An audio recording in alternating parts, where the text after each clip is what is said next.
Welcome. My name is Annie Harris, and I'm the CEO of Essex Heritage, and I'm very pleased to welcome all of you tonight. We did this program or a similar program in person just before COVID, and that really seems an incredible lifetime ago. So it was really a fascinating talk, and I'm so pleased to be able to do it again, and that Justin and Harold agreed to do it on Zoom. So it's not quite as good as in person, but I think it'll be great to see them and be able to see all their slides. So I want to welcome tonight all of you to hear the talk by Justin Demetri and Harold Burnham. Justin is an historian and an author, and he's currently serves as the historian at Maritime, Gloucester. He has researched and written extensively about the maritime history of this region. I'm really pleased to have him here tonight. Harold Burnham, who I think most of you know, is an 11th generation master shipbuilder and designer and mariner. He continues the shipbuilding trade using traditional methods, and he is the 2012 National Endowment for the Arts National Heritage Fellow. Harold has designed and built a number of wooden vessels that are you can see in Gloucester and Salem, including the Thomas E. Lannon and the Pinky schooner Ardell and the schooner Fame that sails out of Salem. And I think he's almost finished. I heard the Sylvia Beale, but maybe he'll talk about that tonight. Before I turn this presentation over to Justin and Harold, I want to thank Maritime Gloucester for hosting us tonight. They're running the machine, and they're Harold and Justin are there, and you can see some of the background is Gloucester Maritime, and we really appreciate their help and participation. This talk kicks off a series of 3 hands-on workshops that are being offered in May and June this year.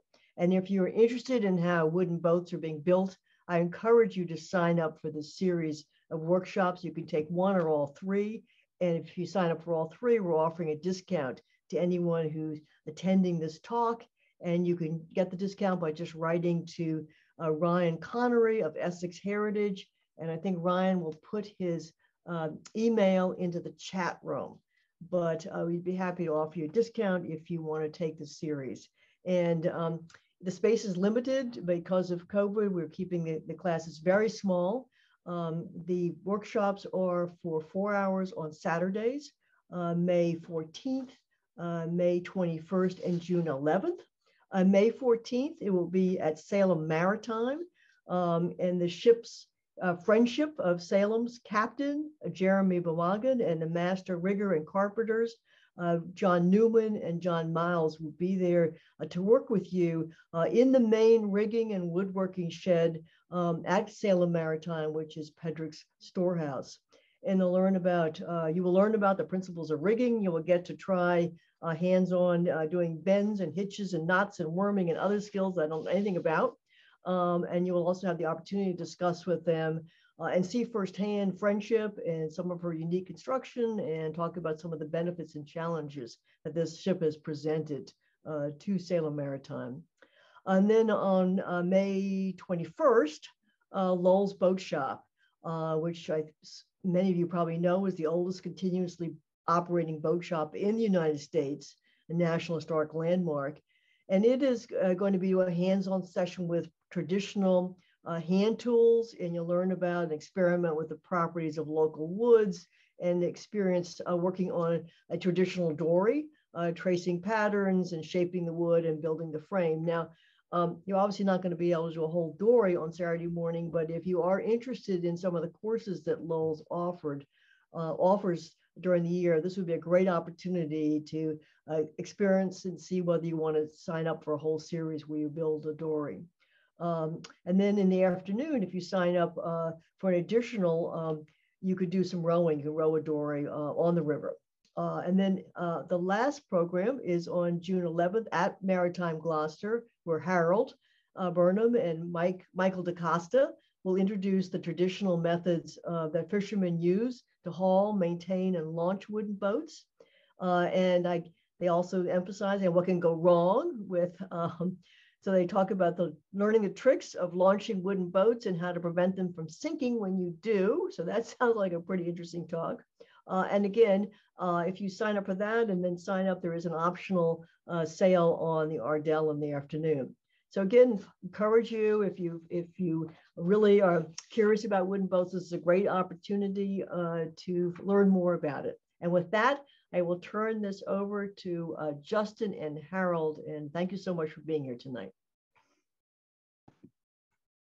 Thanks for having us. Welcome. My name is Justin Demetri. I'm a historian for Maritime Gloucester, along with my good friend Harold Burnham. And we're going to start with the evolution of the fishing schooner.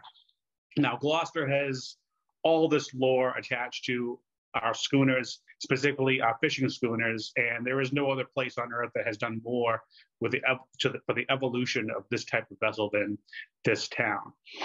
Last time we did this, I was over at the Essex Shipbuilding Museum, where they built more of these vessels than any place in America, if not the world. And now I'm over here at Maritime Gloucester, where I was fortunate as a young kid growing up in a fishing family. I got to watch my own family's transitional designed draggers be hauled out on the oldest active marine railway in the country, right out here, which we'll be using on June 11th. So to get started, we're going to start with, well, what's a schooner? Might as well start with basics. And here in North America, we classify sailing vessels by the rig only. It's a little different over in Europe, but for our purposes, a schooner, it's all in the rig. So a schooner has to have at least 2 masts. Fishing schooners almost exclusively have 2 masts. The primary sails are all fore and aft, kind of like what you see in this title slide here. They're not the pirate ship sails, they're the sails that go the length of the vessel. And they're also using a type of sail that uses what's called the gaff rig. And so the sail is suspended between the boom on the bottom and the gaff on the top. So that is very basically is what makes the schooner rig.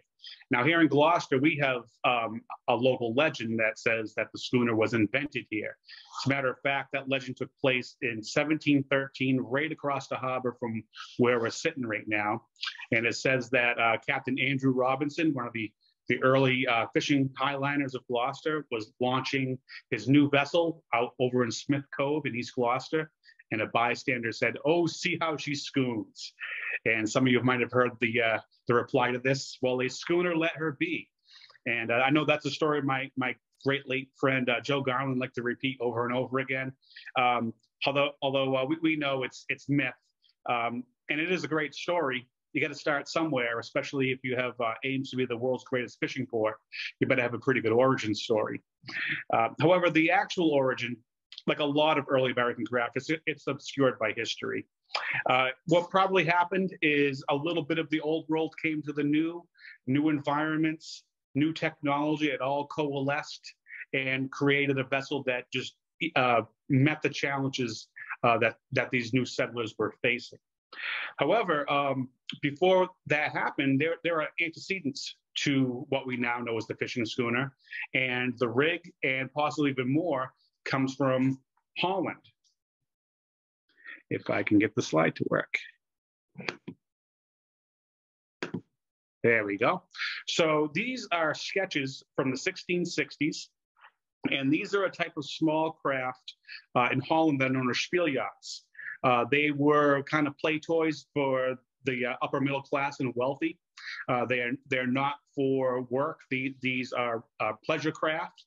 But what you notice in them, if you look at the sailing rig, is it's a very primitive gaff rig.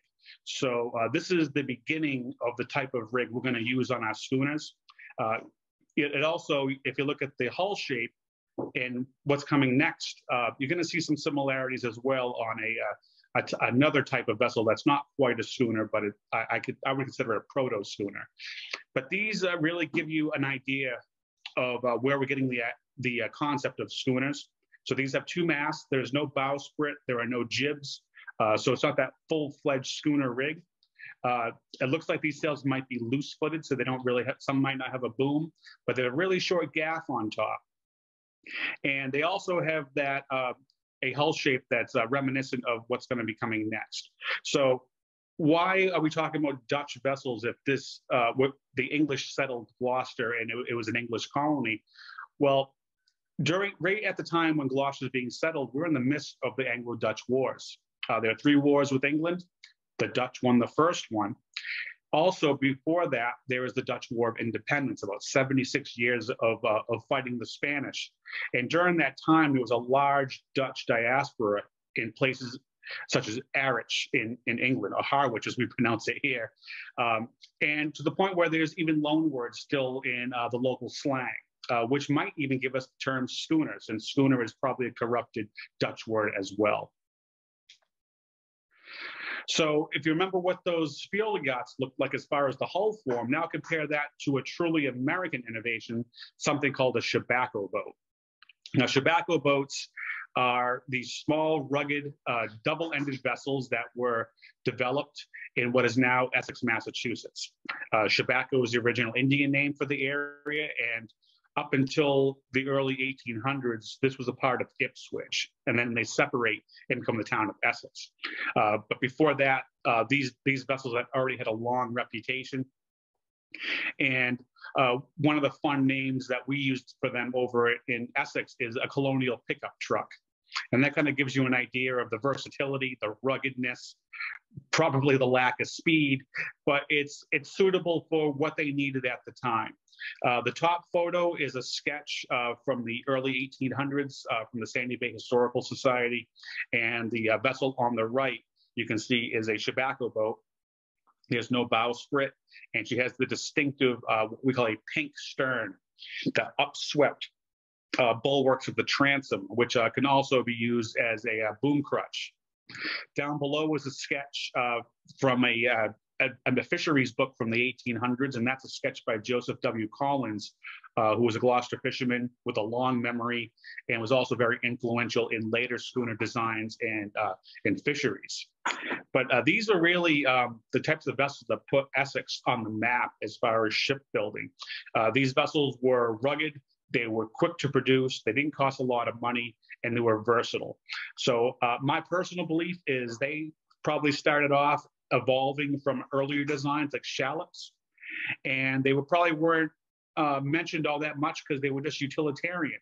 However, after the American Revolution, and a lot of the larger schooners were captured or sunk at the docks, these small vessels really gained a lot of fame right up until the War of 1812. So they got bigger, they sailed further offshore, and eventually they're going to get more schooner-like qualities. And here's a couple of modern Chebacco boats built by this guy right over here. The first, we have the Lewis H. Story. That is the flagship of the Essex Shipbuilding Museum. And Harold built that in 1998. And she would, Harold, correct me if I'm wrong, but that's about a family-sized Chebacco boat. She's about 10 ton. So you'd have 2 adults and a boy on that, fishing for just a couple days at a time. What you don't see is Chebacco boats typically had standing rooms or cockpits instead of the crew standing on the deck. You actually are standing in a waist-high depression in the deck to give you some leverage to haul in the codfish.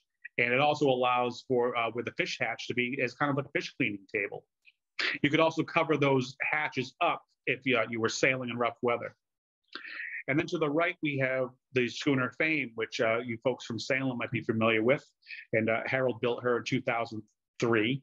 And she's a replica of a larger type of Chebacco boat. And you're seeing a bit of an evolution with her. What's happening as we get into around the War of 1812 is these Chebacco boats have now increased in size.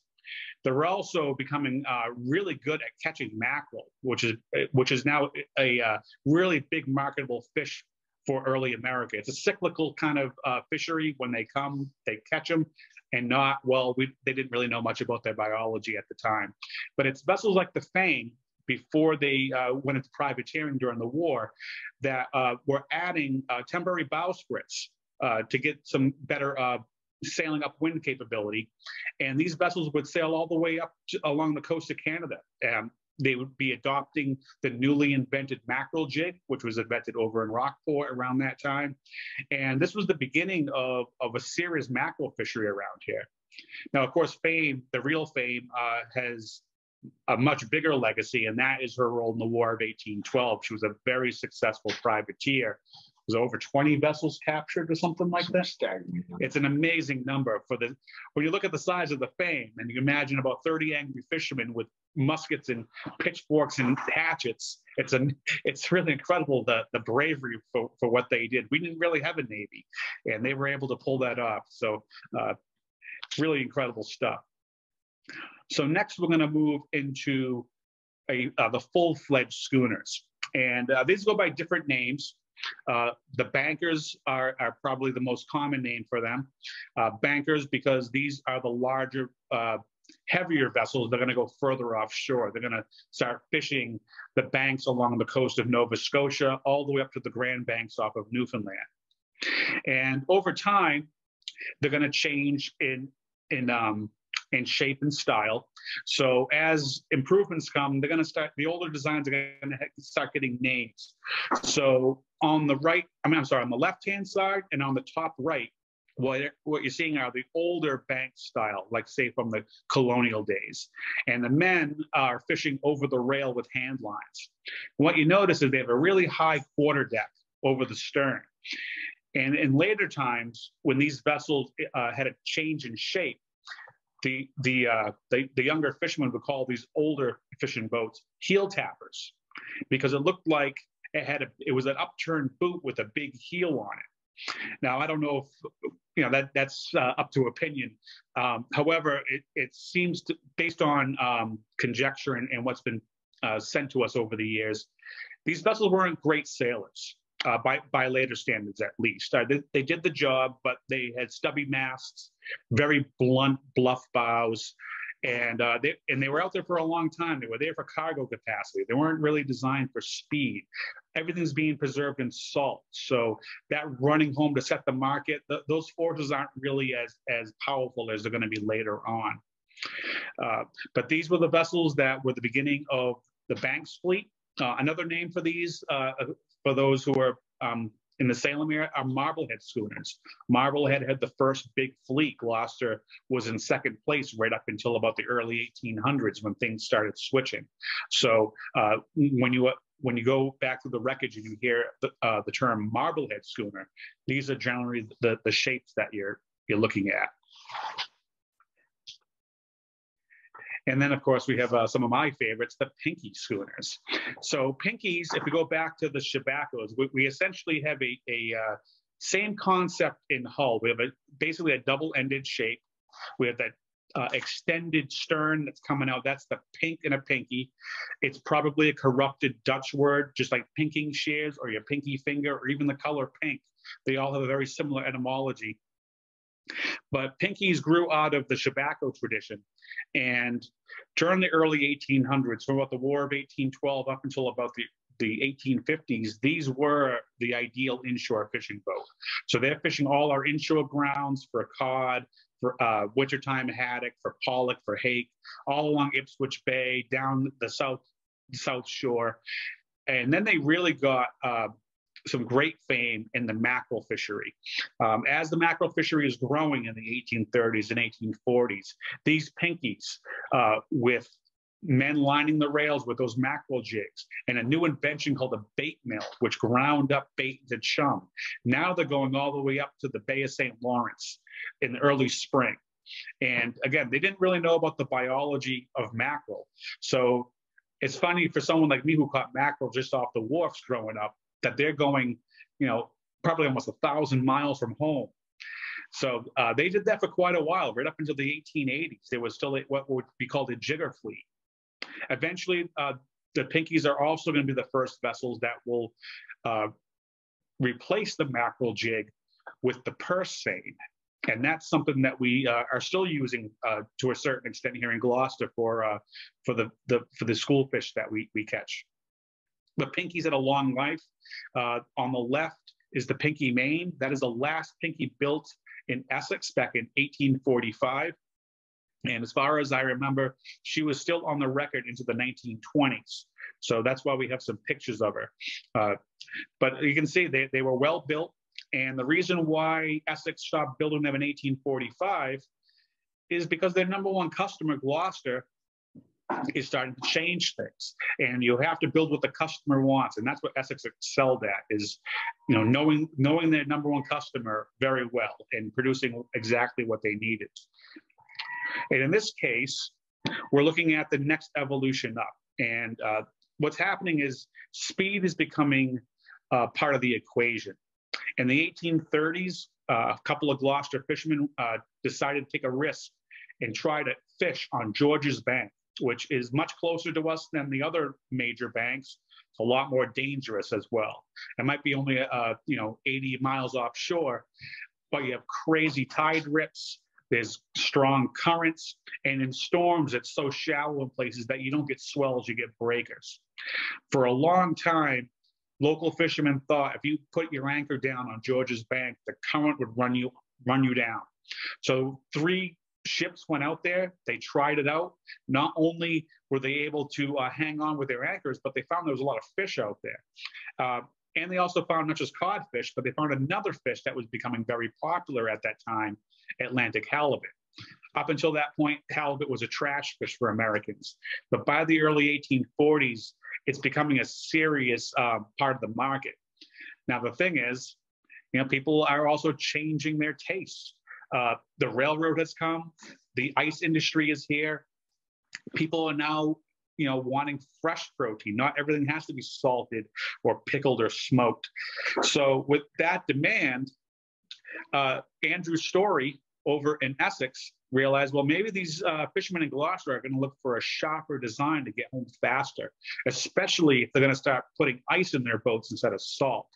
So he, in 1847, created a vessel called the Romp, and that's the sail plan on the top left. One thing I like to notice about these sharpshooters are the masts. See how you notice that they're raked back a bit. That was a stylistic attempt at the time. It's not just for looks, though. They actually thought that it made the boats go faster. We know now that it just makes them look like they're going faster. Now, if you look at the other images here, we have the Belle Franklin and the I.J. Merritt Jr. These are what happened after the original sharpshooters. Those first sharpshooters, well, they were sharp. They had much sharper bows than the previous designs, designed to slice through the water. They also had long, flat, and straight keels, and they carried a lot of canvas. So fishermen were a little apprehensive at first, but like all things in fishing, fishermen are traditional until you prove the tradition wrong, and then everyone drops that tradition and grabs onto the new thing. And that's what happened here. Once the Romp came to Gloucester and started making some money, that really dispelled all the the whispers about that design being dangerous. And the next thing you know is that's what the Gloucester fleet wants. So Essex, the major shipyards, are now building the sharpshooters. And now it's a bit of an arms race. So now they're getting more extreme because the competition is stiff. There's a lot of boats on George's Bank. The demand for halibut is growing. There's a lot of codfish out there as well. And these designs were also really good at mackerel fishing as well, because you need to be fast to get on the fish. So what all this amounts to is the race is on.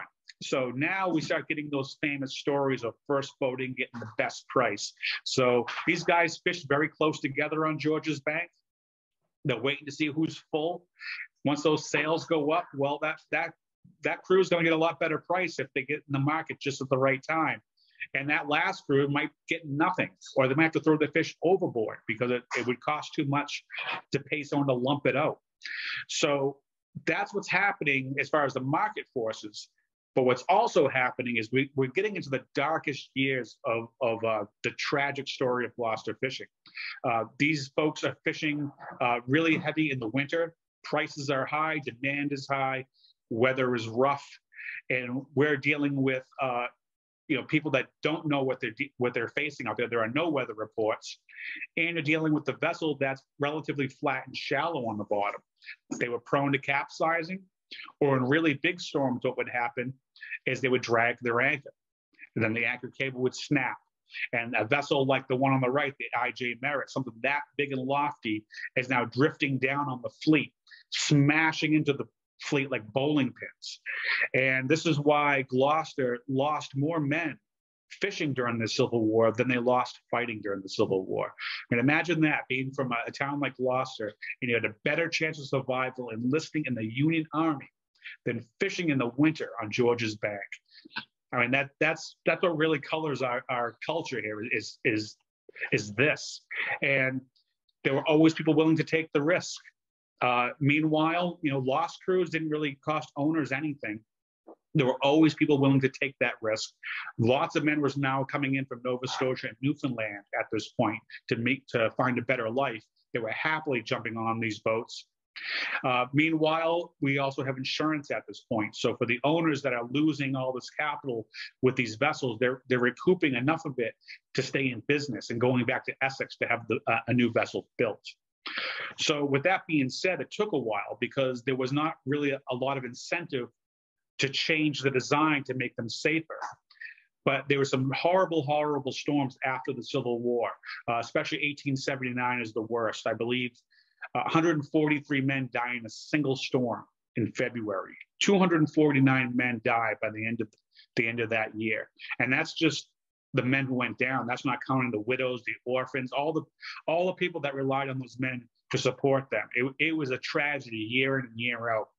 So eventually it led to a change in design. And what we get to start are something called a plumb stem schooner. By this time, yacht designers, also some well-known commercial designers like Dennis and Lawler, local fishermen, are all kind of conspiring to come up with an idea of what needs to change. And generally speaking, they couldn't lose the speed. They knew that's what was bringing all this prosperity. That's what's making the fleet famous. However, we got to somehow marry this speed and performance with the seaworthiness and safetiness of the old Pinky fleet. And the first step in that direction was the creation of these plumb stem schooners. And we call them plumb stem because if you look at the bow on these vessels, the stem is almost straight down. These were taken off the lines of pilot schooners out of Boston and New York. The pilot schooners were famous for riding it out in anything, waiting for those big ships to come across the ocean and send the pilots aboard. So seaworthiness was their utmost skill. Also speed, because you have to compete with the other pilot schooners. So they really had that form and function that could work well on fishing vessels. So by the 1880s, this is the new design. And the most famous of all of them is the big picture here, and that is the Harry L Belden. And she was sailed by Morris Whalen, whose wharf was actually right across from our wharf at what is now owned by the seafood auction, but that was the Whalen wharf.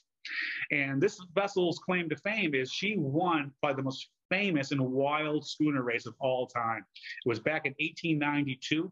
It was called the Race at Blue, and it was probably in a tropical storm or what's left of a hurricane. It was a living gale, to the point where there were only two vessels that actually finished. And there's a lot of legends about that race, a lot of bravado. Nobody wanted to reef their sails in. So there were quite a few snapped gaffs and some ripped sails. But the vessel that came in first for the big class was the Harry Belden. And the story is she came in late the night before, and they were never able to lump out the barrels of mackerel that she had down in her hold. So during this big gale, where everyone else actually lightened up their ballast, thinking it was going to be a nice day, well, she was weighted down, and she was able to go right through all that chop and won the race and really set the standard for schooner races to come. Before we move on, we also have a couple other famous vessels. The number 5 at the bottom is the Hesper. That's a famous Boston pilot schooner that was designed by Denison J. Lawler, arguably one of the most famous vessel designers of its time. And his designs were built in Boston, in Gloucester, and in Essex. And right above that is the Carrie E. Phillips, which is one of the early designs by the famous America's Cup architect, Ned Burgess. The Carrie Phillips was also a very innovative vessel. She was the first one to have wire standing rigging instead of hemp rigging. And she's also the first one to have a spike bowsprit. So I don't know if you noticed in the previous slide that some of those bowsprits were a big chunk of wood and then an extra spar extending out called a jib boom. I would not want to be the guy that has to go out there and handle those jibs even in nice weather. So this shortens it up a bit. And it simplifies the rig, but also, as far as I know, it also was a high performance vessel as well. She also participated in a few races. And here we got probably one of the prettiest designs and probably one of the most famous. And these are called the Fredonia Schooners. Now, the concept of Fredonia, again, it's yachtsman's influence on fishing schooner design. And although they superficially look like those sharpshooters and clippers, they corrected all the mistakes in that previous design. The sharpshooters were essentially pretty top-heavy. Everything was kind of bulky and over-engineered. Even though that beautiful clipper bow that you're seeing in these pictures, on the older designs, it was heavier, big, heavy trail boards, that big, heavy bowsprit. So in this case, everything's a little more graceful, a little lighter. And what you don't see below the waterline is these vessels drew several feet deeper than the previous designs, especially in the stern. And that's something that the old Pinkies had as well. It's called drag. And that low center of gravity as you go aft is really giving these boats good windward ability and stability in storms. So these vessels really had it all. They looked great. They were fast. They were seaworthy. Now we're getting into that old cliche you probably heard about Gloucester Schooners, that old fast and able, because now they could really do it all. And so these pictures we have here, on the top left, we have the Niagara, which is probably the most photographed of all these Fredonia schooners, because they use this picture in a series of postcards, and also local advertisements use it as well. I think we have a couple of boxes downstairs for biscuits, and this vessel's on the cover. Below her is the Tadler, which I've been told is the biggest Gloucester fishing schooner of all time. She had the largest circumference masts, and she has incredible records in the salt fishing fleet. Gordon Thomas, who was Mr. Schooner back in the day, he did a lot of the heavy lifting for this research. He one time said that she brought in catches sometimes almost 500,000 pounds of salt fish.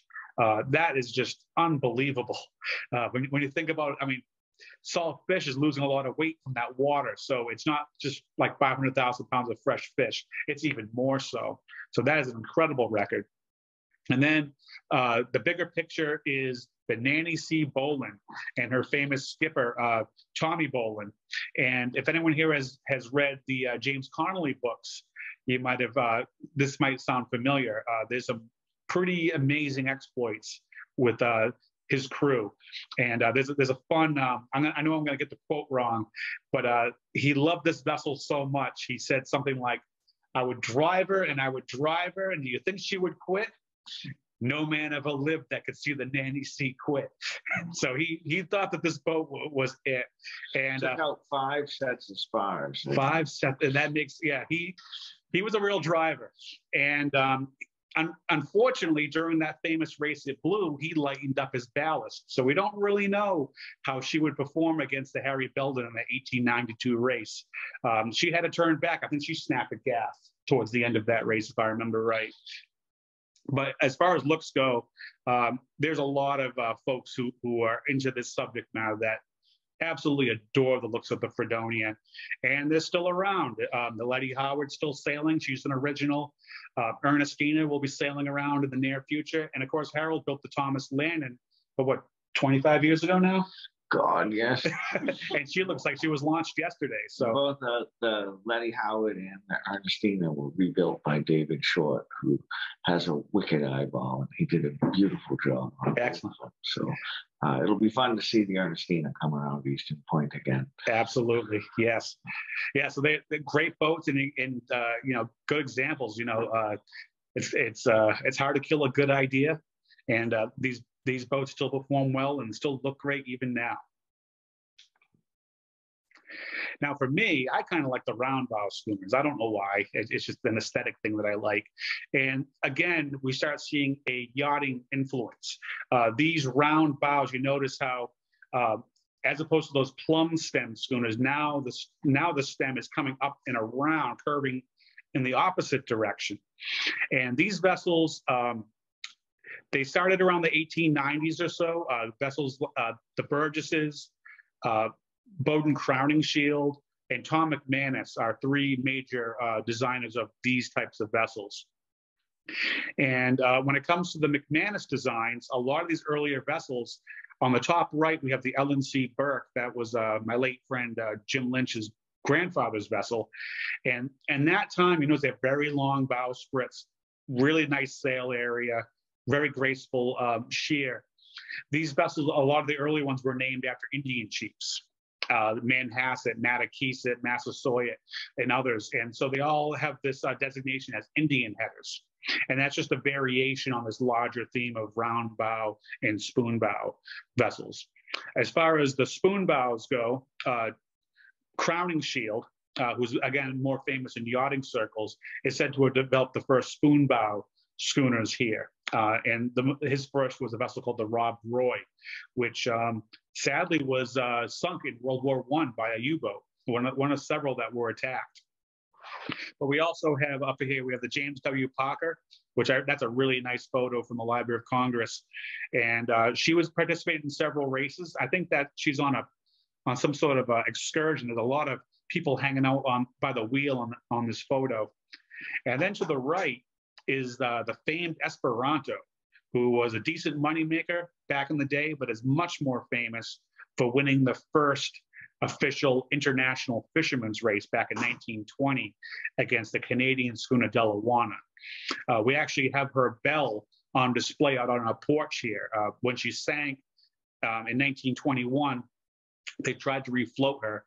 It didn't work out, but they recovered the bell, and we like to ring that as much as we can around here. And now we're getting to knockabout schooners. Now, even though we talked about how the performance increased and we're dealing with safer schooners, there's a million ways to die at sea.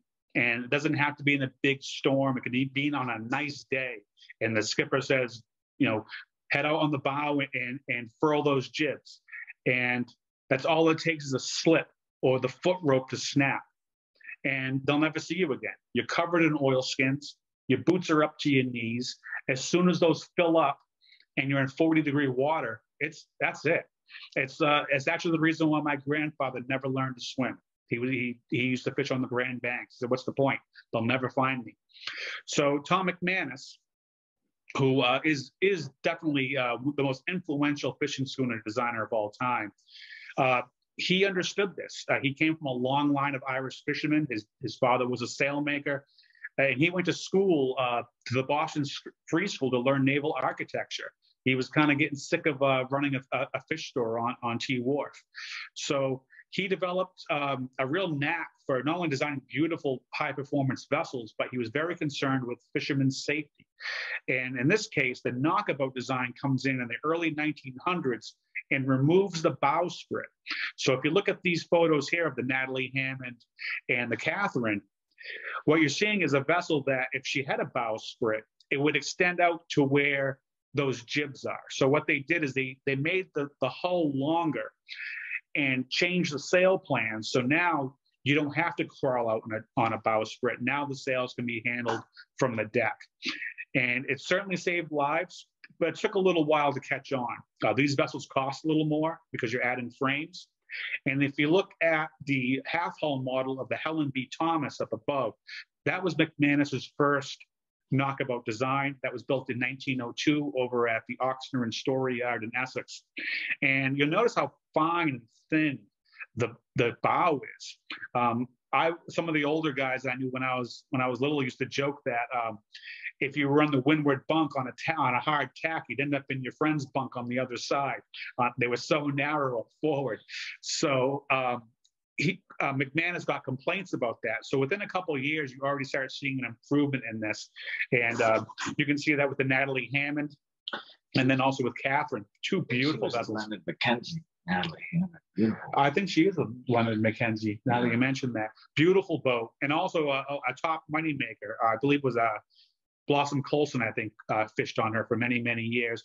And Catherine, one of my all-time favorites, she was a big halibut schooner, and that was run by one of the all-time halibut greats, Archie McLeod, who later in life became a foreman and watchman down here on the railways. And we have a couple of knockabouts in our own circle too. Of course, Adventure is at the end of our pier. She's one of the surviving Essex vessels, and of course, this guy right here is restoring the oldest knockabout, and probably Maine's favorite boat, the Sylvina W. Beale. So she was built by Frank Z. Adams. Frank Adams, that's right. Also built the Elizabeth Howard. Ah, that's right. Yeah, the gray coast of the Maine coast. Yeah. If you guys ever come here, you'll be able to see a trophy that the Elizabeth Howard won during a race.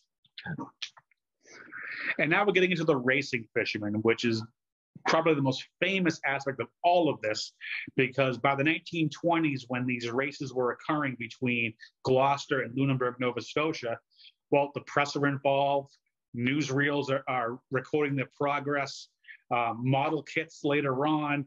These vessels were rock stars in their time.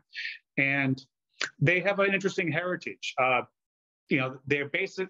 When we get to the real full flower of these, like Mayflower, Puritan, Henry Ford, these are high performance vessels for racing, not so much for fishing. They had to fish to qualify for the race.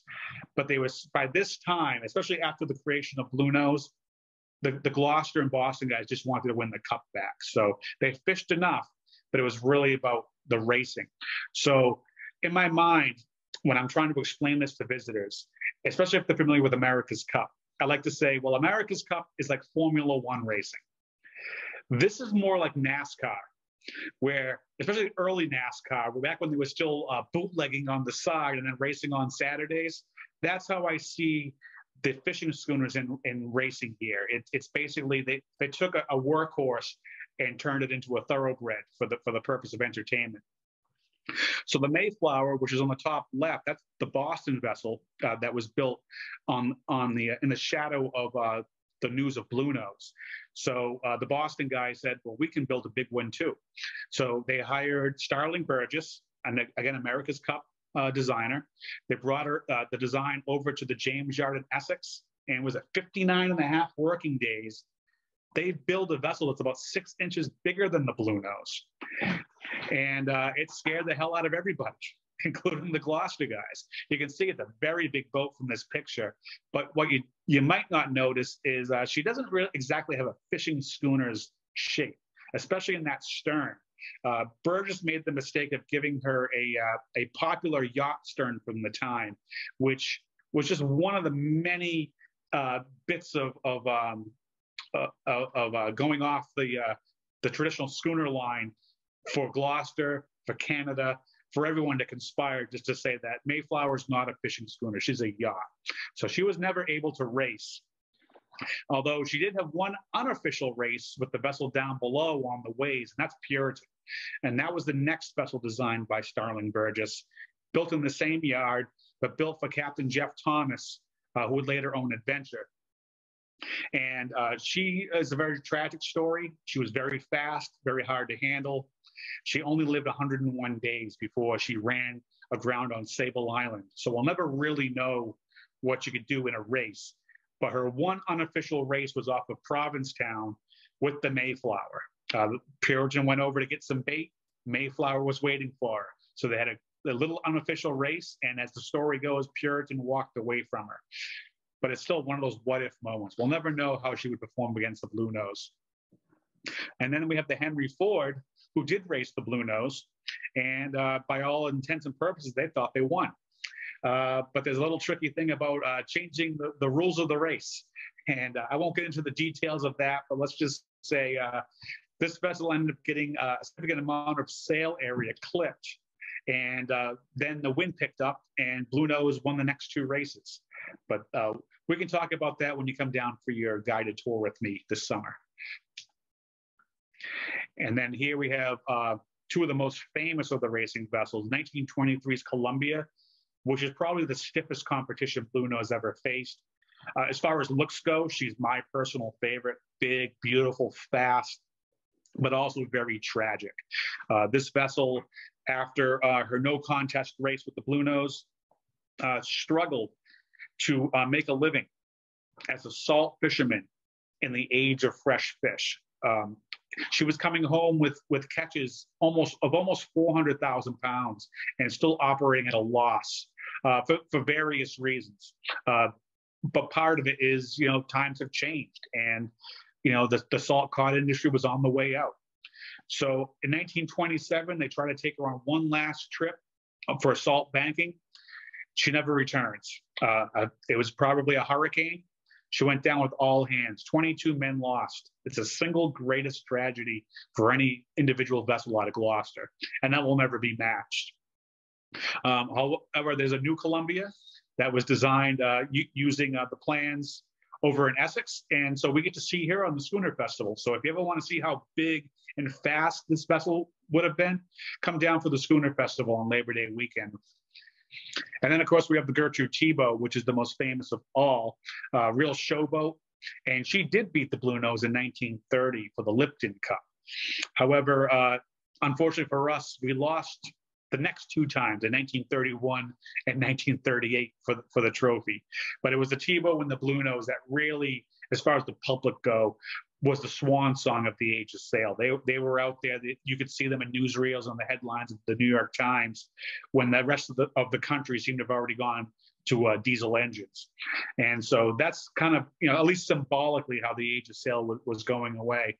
In reality, it was already happening, because while they were racing under full sail, the rest of the fleet was fishing under a combination of sail and power. And so these are the auxiliary schooners. And it's really hard to shoehorn them into one class, because each one of them was a little different. And it went over a series of decades. The first schooners we had with engines, that happened in 1901. And that was a gas engine. And they learned quickly that gas is flammable. And that boat went up in under a year. And then by the time the early diesels and then true diesels came in the 1920s, that changed the game. So we have the Knickerbocker on the top left. She was an experimental vessel running two early oil engines. She was one of two identical vessels, and we learned there were some kinks to work out. However, down below we have Adventure. And that's her as she usually fished. Adventure was an auxiliary vessel. She was never all sail. And if you look at the stern, one of the things that is changing with auxiliary schooners versus all sail is they're slightly being modified to better suit the engine. So the sterns are built a little differently. The ends, the bow and the stern are not so long on the overhang, because you're not heeling so much to get that extra waterline length for speed. So they're going to be moving pretty up and down, pretty straight up. So Adventure doesn't have that really long overhang like, say, Catherine did. Also, there's a new configuration below the waterline, because now you have a second post. So you have now a stern post, and your propeller is in the aperture, and then you have another post after that your rudder hangs on. So that's going to create a new type of construction method for these schooners. And before we move on, that's the Andrew and Rosalie being launched on a wharf, 2 wharfs down from where we are right now. Anyone here that's been to our Schooner Festival or has been up to Maine, up to Rockland, might know her as the American Eagle. And then this is the final footnote, where we're really starting to get away from the schooner tradition and moving into what would later become the Eastern rig draggers, which are the beginning of modern fishing here. Now, transitional schooners and schooner draggers, what they are, they're hybrids. They're not quite fishing schooners. They're not quite the modern trawlers that replace them. They have elements of both. And one of the early ones is on the top left. That's the Blanche Ring. She was designed by Tom Mcmanus. He called her a schooner dragger, and she was built over in Rockport by the Waddell family. And she fished out of Boston. She proved very successful, and her formula is what later became kind of the MO for Eastern rig draggers, a crew of between 5 and 9 guys. You have sails up to keep you steady, but the engine is driving when also towing the net. And then as the seasons change, if you look over to the right, that is a picture of the Evelina M. Goulart in the late 40s. She is on display at the Essex Shipbuilding Museum, and she's the last of all of these that retains most of her original construction. And she's valuable because she shows us how her construction is a little bit different than those sailing vessels, and a little bit different than the auxiliary schooners, and also different than the fully powered draggers that are going to compete with her later on. And you can also see that in the lower pictures of the St. Peter. That's my family's boat. And to the right, the Elvira gas boat, which also fished for a long time here in Gloucester. So these are kind of the hybrid that allowed these guys to not only try the new technology of towing nets, but in the summertime, the Portuguese were master sword fishermen. So they could go out there on their with a reduced sailing rig and those fine lines and harpoon swordfish. Or on my side, the Sicilians, we could use that same concept to get right up on the mackerel during mackerel season. So, and these kind of vessels could sail as far south as the Virginia Capes and all the way north of the Grand Banks seasonally to hunt these migratory fish. And when the season's over, you put the heavy trawl gear back on and you're right back at the grind until the next season. And that's how the schooners evolved in Gloucester, and that's how we kind of tiptoe into modern fishing. And I want to thank you for bearing with me on that description. And now we're going to have a real expert talk, my good friend, Harold Burnham. Oh, well, so it's all yours. I don't know how much time we have left, but I'll move quickly. Oh, geez, I'm sorry. That's all right. The talk was the history and artistry of wooden shipbuilding for the Essex National Heritage Area. And so I tried to put some kind of artistic slides in here. And I really like this one. It shows the shapes of the boats.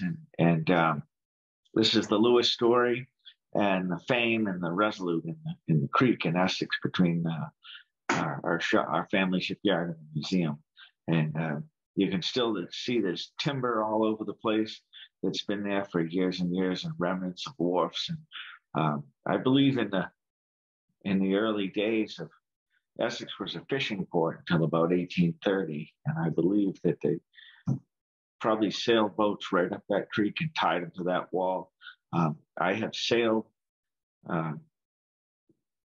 many boats, including the Ardell, all the way up the Essex River from the ocean and tied it up in that creek with no trouble whatsoever. You just have to have the right day. And when you didn't have the right day and you didn't have an engine, you just waited. And this is the Savannah Beale, the oldest knockabout fishing schooner in the country now, and I've heard in all of North America. She was built in East Booth Bay by Frank C. Adams, same one who built the Elizabeth Howard. And the traditions in Booth Bay are the same as here. Many of the names are the same and the people are the same. The Booth Bay from here is about you can sail to Booth Bay many times easier than walk to Newburyport. And when the Beale was built, there were Beales fishing out of Gloucester, and Burnham's building boats in Booth Bay, and Adams building boats in Essex. So how about that? Traditions are very similar. And here is her model. I like to talking about the art of shipbuilding. The ships all start with a model. They're built by eye. And the above model is Frank C. Adams' model of the Savannah Beale. And the lower one is my adaptation of Frank C. Adams' model. We're going to completely rehabilitate her hull, and we're even changing her model a little bit. Some would say that changes the boat, but the reality is boats change. This is the Beale fishing, coming back with a full load of herring. And that's the upper picture is the Beale with sailing up the Essex River on her last sail before went to Rebuilder, and you can see from the people standing on the boat before it goes up the river that she's got about 5 feet of freeboard, and you can see in the other one, even though it's totally grainy and horrible, you can see that she's only got about a foot of freeboard. So these boats, the designs changed with how you loaded them, how you handled them, what you did with them. And with the Coast Guard, they want to have the boat stable, so you have to put ballast in it. So we're putting enough ballast in to bring her down and make her stable, and yet making her freeboard from the outside look like she was light. And that's why we're changing the model a little bit. But anyway, and here's the artistry. On the left is K.D. Dench's drawing us of her vessel. She's an apprentice through the Mass Cultural Council with me, and she's learning to do these designs and build these boats. And on the right is my plans for the Savannah W. Beale with her lines and sail plan. And today we have to do stuff for the Coast Guard. Normally you just build a boat, but now we actually design them. And so this is the Isabella's design of the boat we just got, and back I built it in 2006, and these are the plans we submitted to the Coast Guard. Oop, we lost there. There we go. Oh yeah, and here's some more Coast Guard plans. Luckily, Isabella was built in 2006, so we do the plans afterwards, and these have been submitted and approved. I think we're. No, here I am. Tech support. And there's the boats start with logs, and this is Jack and KD. Jack is and KD got married, and Jack has been bringing by a dowry of logs. He works for Irontree, and they're bringing a bunch of logs. And let's see, and here's some pictures of a log splitting event we had at the Shipbuilding Museum, and some of the logs in our sawmill. And once while we're cutting the wood, we loft the boat, and this is lofting the Ardell. And then we take the molds out into the yard and make the patterns for the frames and cut them out, and we make the frames. And here's the frame going together, and then we stand them up on the keel, and you can see there's the Ardell all in frame in the yard there going together. And then we put the planks around the outside, real simple, just wrap wood around it. And here's some of the artistry. This is the stern of the frame. There's quite some bends in there. Mm-hmm. And more of the artistry. This is the Isabella, and here's the launchings. Everyone loves a good launching shot. And then I wanted to talk a little bit about the artistry, and some of the artistry actually comes from artists. And if you look at the painting on the upper left, that's a Fitzhenry Lane painting of Gloucester Harbor, and you can see on the lower left, there's a blow up one of the boats, and then you can see the Lewis story, which is very much a copy of Fitzhenry Lane's work. The lower left is the painting of Gloucester Harbor, showing all kinds of different things, boats and people. And on the right is a boat that's in the far right, and on the upper left is a picture of the Lewis story. And you can see how much the paintings look like the boat, but the truth is it's actually the exact opposite. And these are some more paintings of Fitzhenry Lane. There's a picture of Norman's Woe Cove with Norman's Woe in the background, and in the corner is a painting. And you can see there's the Fame launching. And I actually pulled out that painting and gave it to my friend Davis while he was building the Pinky Stern, and said, just make it look like this. And same kind of thing here. This is the same painting as another one, and you can see the Fame and the paintings look very similar. and the colors are the same. And the Isabella was made off of a few Lane paintings. Some are shipwrecks, which we hope never happens to the Isabella. But you can see the similarities in design, and the similarity in the stern of the Isabella and the Lane paintings. That stern. Yeah, and there's the story in the stern. And you can see people beached boats years ago, and we're still doing it. It's fine. You just run them up on the beach, and when the tide goes out, you can unload it with a wheelbarrow. And you don't have to beach the boat. This is the Ardell up on the Marine Railways, Maritime Gloucester. I wanted to get a picture of Lane's picture of the railway, and then one that Mary Barker took of the Ardell on the railway last year. But this will have to suffice. But the railway from, 1848, still running and still hauling the same kinds of boats, and we have a lot of fun with that. And then here we are back to the artistry. And this is one of Lenny Burgess's pictures of the Fame and the Ardell when we first built her, and sailing out of Gloucester. And there's our, my son Alden took that of the Lannon sailing in Gloucester Harbor, very much like a Fitzhenry Lane.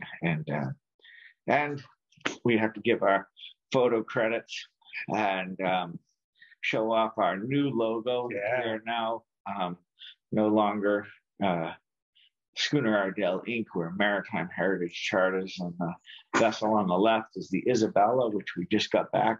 We had built it for a fellow named Bill Green, who hired us, and he was 74 when we built it and had 13 grandchildren and wanted to take them out for a good time. By the time we were done, he had 14 grandchildren. I don't know how many he's got now, probably 20.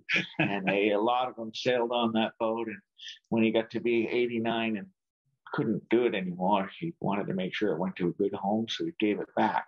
And so we've got the Ardell and the Isabella running this year, and the Savannah Beale will be back probably in a couple of years. And so we're the Maritime Heritage Charters out of Gloucester Maritime Heritage Charter of Maritime Gloucester. And as always, we have to give a special thanks to Mary Kay, who of course helps with everything. And, so anyway, does anybody have any questions? Or yeah, well, we're open for questions if anyone has any. 8:04. I think I did mine in about 4 minutes. I'm embarrassed. Don't be embarrassed. But, I had no idea. That was great. Ryan, do we have to unmute people? Do they raise their hand? How do people ask questions? Or they have to just do it in the chat room? Can you explain? Ryan, you there? Sound asleep. My If talk, anyone has any questions, you want to go ahead and put them right in the chat. Okay. We have a comment said, Harold, those are beautiful. That was sort of the beginning of Justin's chat. Must have had some pictures up of the Fame and the Ardell. Jen says, great presentation. Any other questions? You've got some serious information here in these two gentlemen. and if we don't know the answer, we'll make one up. Yeah, that's what we do.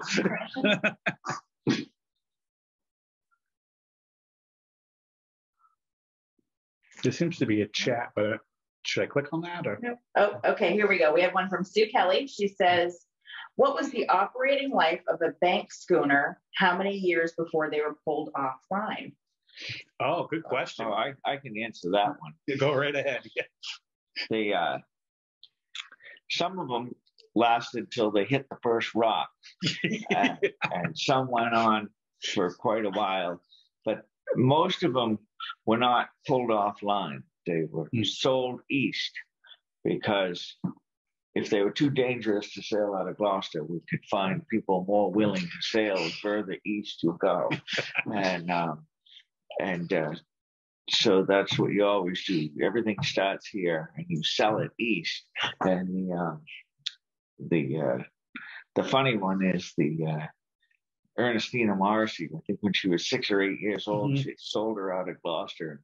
The Nova Scotians ran her forever. That's right. And then they sold her further east to the Newfoundlanders. Yeah. And they sailed her and till she was pretty well used up, and they then sold her back to somebody, to Bob Bartlett, who was a Newfoundlander, and he was an Arctic explorer. So he took her further east, and it wound up having to go all the way to Cape Verde, and they sailed her until she was all used up, and then they brought her back. And so she's been endless, and she's now almost probably as good as new, a little bit better. Yeah.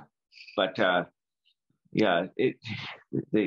people keep sailing them, and until they're completely used up, and then like the Savannah Beale. Savannah Beale was actually working and making money at 102. Yeah, right. So, and without largely her original bottom. So it depends on, who owns her, and who builds her, and who takes care of her. So we have Craig Milner would like to know a little bit more about the museum. Oh, sure. I'll give it my best. I'm kind of new here. But Maritime Gloucester was founded in 2000. And we're on the site of the former Burnham Brothers Marine Railway. From about 1849, thereabouts, until the year 2000, this was a full-service facility.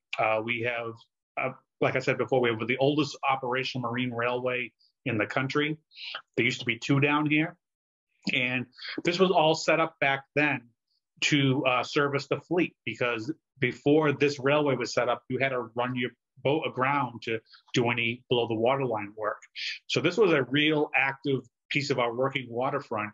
But as the fleet reduced due to regulations in the 90s, the company that owned the properties didn't need this much space, and they needed the capital. So Gloucester Marine Railway still exists. It's located on Rocky Neck now, which owns the second oldest set of marine railways in the country. And then our property still uses our railway in a non-compete way. We use it to haul out boats like Harold's and other historic and recreated vessels. So we don't service the fleet anymore.